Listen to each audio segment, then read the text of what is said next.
تو حضرت ابراہیم علیہ السلام کو جو دکھایا گیا کہ تم اپنے جان نثار اور انتہائی جو ہے ضعیفی کے عالم میں ساتھ دینے والے بیٹے کو قربان کر رہے ہو، تو وہ خواب 1 دن نہیں، 2 دن نہیں، 3 دن آپ کو دکھایا گیا، اور آپ نے اس سلسلے میں مشورہ کیا کہ اب یہ خواب کو حقیقت میں تبدیل ہونا ہے۔ تو اللہ تعالیٰ کو مطلوب در حقیقت اسماعیل علیہ السلام کی قربانی نہیں تھی، بلکہ وہ جذبہ تھا، لَن يَنَالُ اللَّهَ وَلَا دِمَاؤُهَا وَلَكِنْ يَنَالُهُ التَّقْوَى مِنْكُمْ۔ اللہ تعالیٰ کے پاس نہ تمہارا گوشت پہنچتا ہے، نہ قربانی کا خون پہنچتا ہے، اگر پہنچتا ہے وہ يَنَالُهُ التَّقْوَى مِنْكُمْ، وہ تقویٰ در حقیقت حضرت ابراہیم علیہ السلام کی اس قربانی کی اسپرٹ کے اندر شامل ہے، اور مسلمانوں کو اسی اسپرٹ کے ساتھ یہ قربانی دینی چاہیے۔ یعنی کہ جذبہ خلوص ہونا چاہیے، جذبہ خلوص، جذبہ قربانی، جذبہ جانثاری۔ اللہ کی راہ میں اگر آپ جان قربان کرتے ہیں تو کیا اللہ کی راہ میں آپ خواہشات قربان نہیں کر سکتے؟ اللہ کی راہ کے اندر اگر اپنے بیٹی کی قربانی دیتے ہیں آپ، خواب کے اندر جو اس کو سچ دکھاتے ہیں، صدقت رؤیا، اے ابراہیم مبارک ہو تم نے تو ہمارے خواب کو سچ کر دکھایا۔ ارے حضرت ابراہیم علیہ السلام کو تو پتہ نہیں تھا نا کہ میں دمبا کاٹ رہا ہوں، ان کو تو یہی تھا کہ حضرت ابراہیم علیہ السلام کو کہ میں اب اسماعیل کی قربانی دے رہا ہوں۔ جب پٹی کھولی گئی تب تو حضرت اسماعیل بازو کھڑے ہوئے ہیں اور قربانی، اس وقت تک تو ان کو یہ اندازہ تھا کہ، اور خود حضرت اسماعیل علیہ السلام کو بھی یہ نہیں معلوم تھا کہ یہ خواب سچ نہ ہونے والا ہے، بلکہ یہ ہے کہ اللہ تعالیٰ اس کو قیامت تک ایک نشانی کے طور پر رکھے گا۔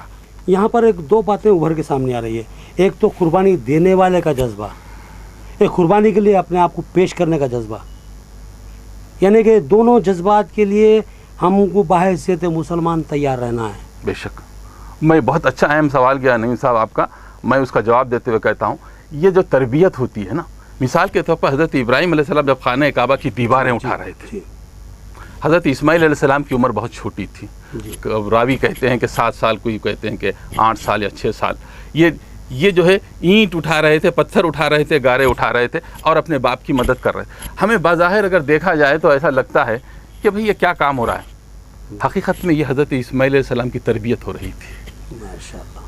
اور وہ جب اٹھا رہے تھے تو قرآن مجید نے اس ادا کو پسند کیا، اور پسند کر کر وہ دعا جو حضرت ابراہیم علیہ السلام نے کی تھی اور حضرت اسماعیل علیہ السلام نے آمین کہا تھا، اس دعا کو قیامت تک کے لیے نقل کیا۔ ربنا حب لنا من ازواجنا وذریاتنا قرۃ اعین واجعلنا للمتقین اماما۔ اگر میں سمجھتا ہوں ناظرین اس دعا کو سمجھ لیں تو حضرت ابراہیم علیہ السلام کی یہ دعا، یہ معنی ہے کہ اے ہمارے رب، ربنا حب لنا من ازواجنا، اے ہمارے رب ہماری اولاد کو، ہماری ازواج کو ہماری آنکھوں کی ٹھنڈک بنا۔ یہ دعا سے جامع دعا مجھے قرآن مجید کے اندر جو ہے اس پہلو سے نظر آتی ہے کہ بھئی کیسی دعائیں تھیں وہ، اور فرماتے ہیں ربنا تقبل منا، اے ہمارے رب ہماری اس قربانی کو قبول فرما، اس لیے کہ اگر یہ قربانی بھی جو اپنی ہے اگر یہ اللہ کے پاس نام قبول ہو تو پھر سمجھ جائیے کہ وہ اس کا کوئی اجر ملنے والا نہیں۔ تو ربنا تقبل منا انک انت السمیع العلیم، تو اچھی طرح جانتا ہے، تو علم رکھنے والا ہے، تو حلیم ہے۔ تو گویا کہ اس دعا کے ذریعے حضرت ابراہیم علیہ السلام نے دعا مانگی۔ میں آپ سے کہتا ہوں یہ در حقیقت آپ جس بات کی طرف اشارہ کر رہے تھے کہ باپ اور بیٹے دونوں نے ایک قربانی دی، ایک وقت قربانی دی، بہت اہم موضوع ہے یہ۔ اور سوال یہ ہے کہ اسی کو علامہ اقبال نے کہا تھا کہ سکھائے کس نے اسماعیل کو آداب فرزندی، وہ فیضان نظر تھا یا مکتب کی کرامت۔ لوگ افراد ایسے ہی تیار نہیں ہوتے، افراد کو تیار کیا جاتا ہے، باپ بیٹے کو تیار کرتا ہے۔ اس کی زندہ مثال حضرت اسماعیل کی۔ جب ان سے پوچھا گیا کہ بیٹے میں تمہیں ذبح کر رہا ہوں تو کیا فرمایا انہوں نے؟ کہ ابا جان آپ کر گزریے جس کا حکم، ارے 7 سال کا بچہ یہ جواب دیتا ہے، کر گزریے جس کا حکم آپ کے رب نے دیا ہے۔ تو سوال یہ کہ اس کی تربیت کن ہاتھوں سے ہوئی تھی؟ بے شک۔ تو اس اعتبار سے کہ وہ فیضان نظر تھا یا مکتب کی کرامت، سکھائے کس نے اسماعیل کو آداب فرزندی۔ یہاں ایک نیا پہلو آپ ابھار دیے بات کا۔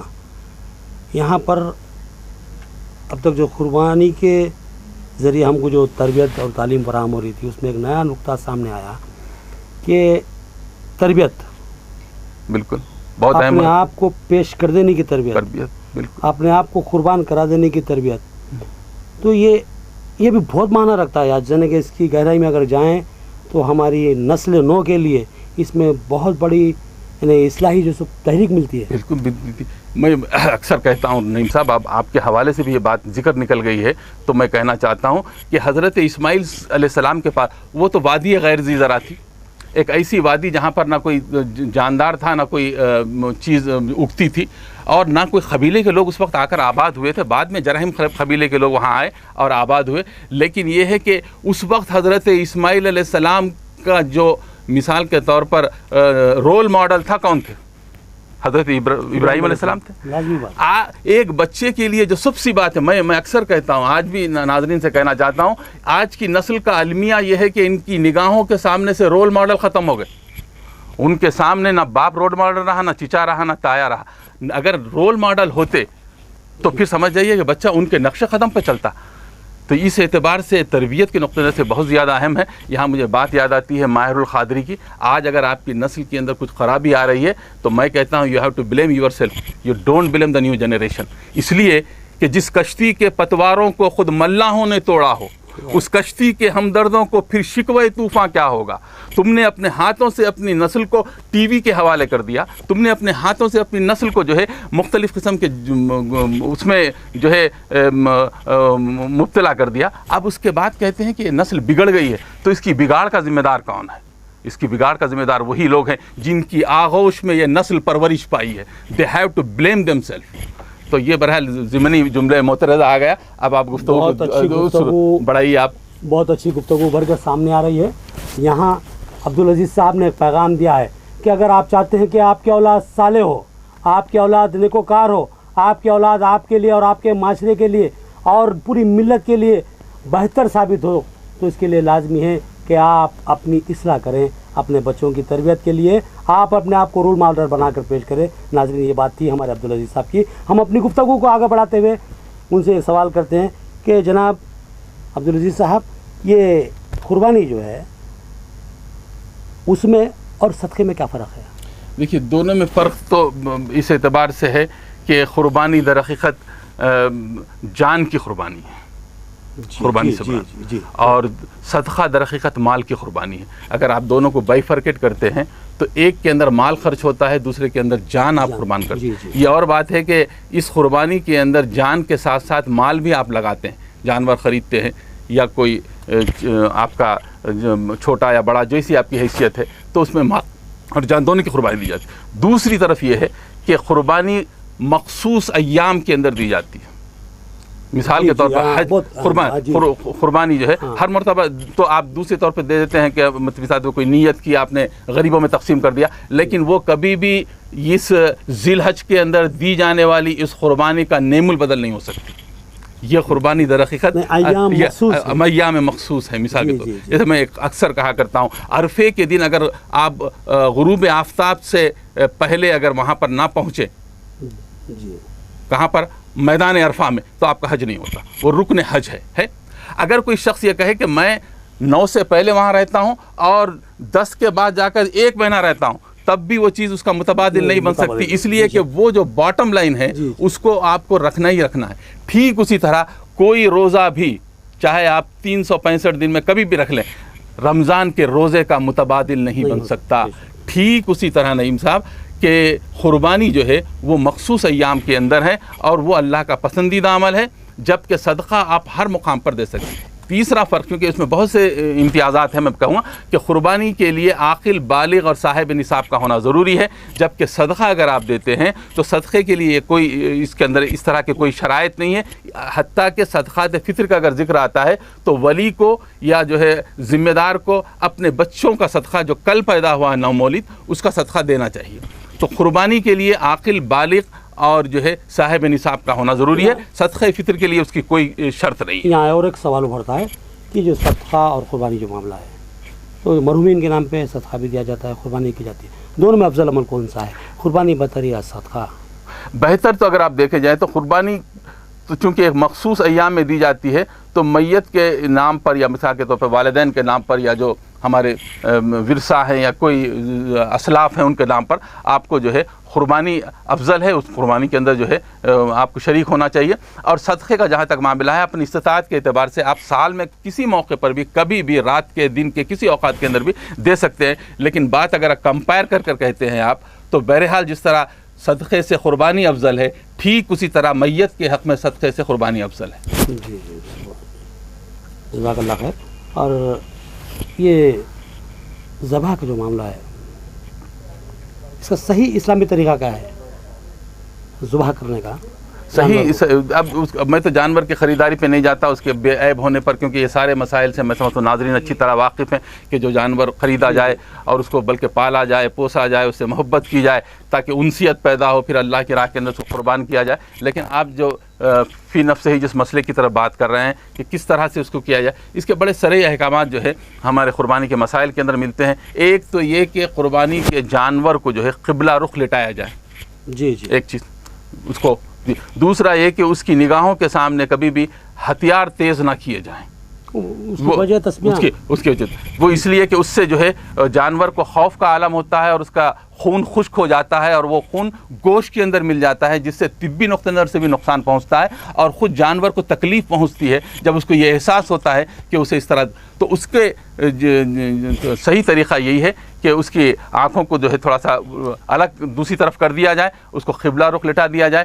1 2 نہیں بلکہ 3 بار.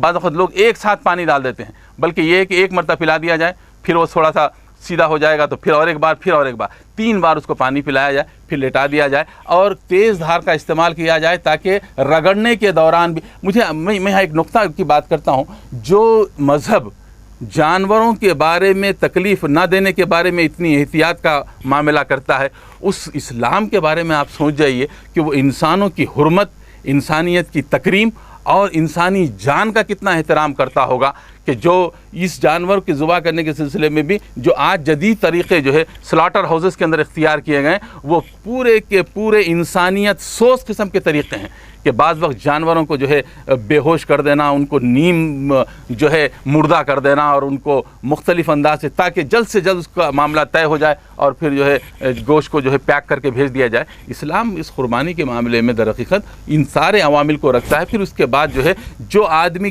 قربانی دے رہا ہے بہتر اور افضل یہی ہے کہ وہی جانور کو ذبح بھی کرے. عام طور پر ہم یہ ہوتا ہے کہ جس طرح مختلف کاموں کے لیے ہم دوسروں کو کہتے ہیں کہ بھئی آپ نماز جنازہ پڑھا دیجئے، حالانکہ یہ در حقیقت حق ہے وارثین کا کہ وہ جو ہے اپنی میت کا نماز جنازہ پڑھائے، اور جو لوگ جتنا قریب ہیں وہ اتنے زیادہ حقدار ہوتے ہیں کہ ان کی نماز. لیکن ہم نے امام کو مختص کر دیا ہے. حالانکہ میں دیکھتا ہوں عرب ممالک کے اندر تو بعض موقع پر قبر بھی کھودی جاتی تو باپ کی قبر بیٹا کھودتا تھا، وہ کسی گورکن کے حوالے نہیں کرتا کیونکہ یہ اس کی ذمہ داریوں میں شامل ہے. کہنے کی بات یہ ہے کہ یہاں پر ایک بات جو آپ نے کہی ہے وہ یہ ہے کہ اس کو قبلہ رخ لٹا دیا جائے، ہتھیار تیز نہ کیے جائیں، اور پھر جو آدمی قربانی دے رہا ہے الا یہ کہ کوئی مجبوری ہو یا کوئی خاتون وغیرہ ہو تو اس میں دعا میں ذکر کیا جائے اور اس کے بعد جو ہے دعا پڑھی جائے اور دعا پڑھ کر جو ہے بڑی تیزی کے ساتھ اس کو لیکن الگ اس طرح نہ کیا جائے کہ گردن جو ہے جسم سے جدا نہ ہو جائے بلکہ صرف شہرگیں کٹ جائیں. انی وجہت وجہی للذی فطر السماوات والارض حنیفا وما انا من المشرکین. یہی وہ دعا تھی جو حضرت ابراہیم علیہ السلام نے پڑھی تھی، اور وہی دعا جو ہے آج ایک ایک مسلمان قربانی کے وقت پڑھتا ہے کہ اللہ تعالیٰ میں نے اپنا چہرہ انی وجہت وجہی للذی فطر السماوات والارض اس ہستی کی طرف کر لیا جو اس کائنات کا زمین و آسمان کا مالک ہے، اور بلا شبہ میں جو ہے مشرکوں میں سے نہیں ہوں، میں مسلمان ہوں. یہ در حقیقت اس قربانی کی روح ہے اور اسی طرح اس کو ذبح کرنا چاہیے. اور جب جانور ٹھنڈا ہو جائے اس کے بعد اس کے کھال کو نکالنا چاہیے، ورنہ بعض اوقات جلدی کے اندر لوگ کرتے ہیں کہ جانور ابھی پیر رگڑ ہی رہا ہے کہ فوراً اس کو نکالتے ہیں. اس سے بھی اس کو تکلیف پہنچتی ہے. جب تک کہ پوری روح اس کے جسم سے جدا نہ ہو جائے اس وقت تک جانور کی کھال کو نہ نکالا جائے. یہ احکامات تھے جو میں نے آپ کے سامنے رکھے. انسانیت کی تکریم اور تعظیم اور اس سلسلے کی بات میں نے ضمناً کہی تھی کہ جو مذہب جو ہے جانوروں کے احترام کے بارے میں اس حد تک حساس ہو، اتنا سینسیٹیو ہو، تو وہ انسانی حرمت کے بارے میں اس کا کتنا سینسیشن ہو سکتا ہے اس مذہب کا.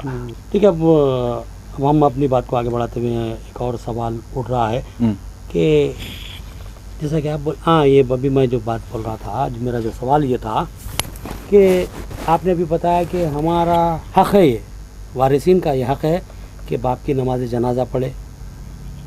وارثین کا یہ حق ہے کہ اپنے جو ہے سو اہل و عیال کے لیے، اپنے والدین کے لیے، اپنے سرپرستوں کے لیے جو مناسب کام کر سکتا ہے، جو مناسب اصالہ ثواب کر سکتا ہے وہ کرے.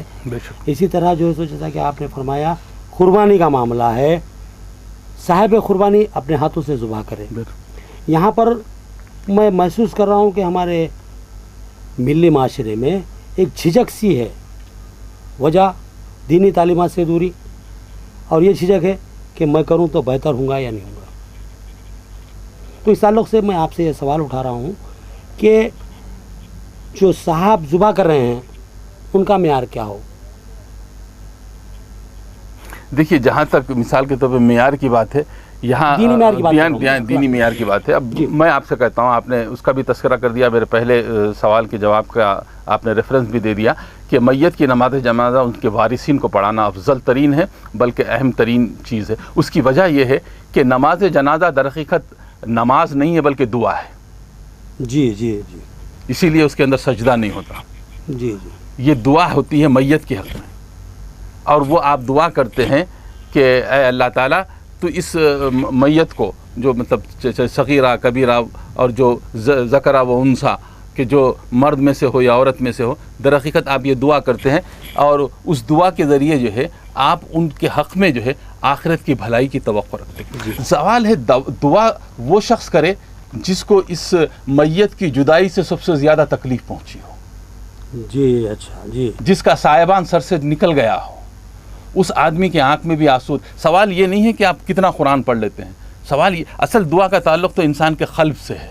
آپ اس میت سے جو سینسٹیونیٹ رکھتے ہیں, دنیا کا کوئی بڑے سے بڑا عالم دین, بڑے سے بڑا قاری بھی وہ کیفیت کے اندر نہیں رہتا جس کیفیت کے اندر باپ کی جدائی کے وقت بیٹے کی حالت ہوتی. اب سوال یہ ہے کہ اس سے اس کا حق نہ چھینا جائے اس بنیاد پر کہ یہ تو بہت مرتبہ عالم ہے نہ فاضل ہے. یہاں پر علمی اور فضیلت کی بات نہیں ہے, یہاں پر تعلق کی بات ہے. میں آپ سے کہتا ہوں دنیا میں یا بستی کے اندر ہزاروں عالم ہوتے ہیں, لیکن اگر میت کے ورثے کے اندر جائیداد ہے تو صرف نسب کے اعتبار سے تقسیم ہوتی ہے, علمیت کے اعتبار سے تقسیم نہیں ہوتی.